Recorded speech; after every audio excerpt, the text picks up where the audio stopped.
Timor-Leste se defende na fato em valores democráticos, no respeito ao princípio de direitos humanos e a nível regional no global.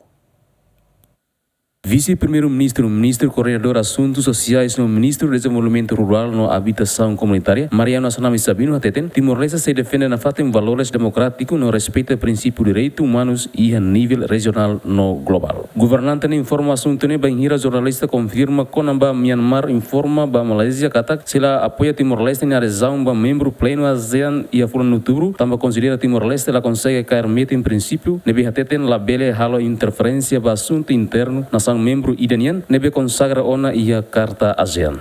Itene ita husikela decisão ia membro ASEAN yan. Ita tene kata Myanmar foi ndau.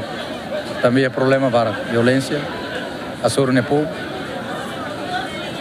ASEAN é la os de entre governo, mas é ASEAN é povo hotu. Ita é a região interna.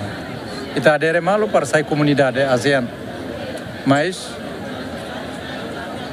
Timor-Leste ia princípio e valores ne bekne defende. Tamane se la reduz saída de para tu reduz hala conte fale princípio ne beke Timor-Leste defende. Estado ne função a tu protege ne povo, a tu halo serviço ne beke dia clio povo, tamba estado moderno ne base ne povo makil. Timor-Leste se lá tido para defender direitos humanos, para defender direito do povo e ne valores, princípios, ne vema que ita luta etan. É mais da foi de ne grátis baita.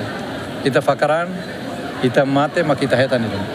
Tamane ita ne participação e comunidade NBD, organização NBD. Ita na fatem bajo Timor-Leste. Timor-Leste hone povo, hone valores, hone ne princípio, hone ne caráter. Ita ne ma Timor-Leste.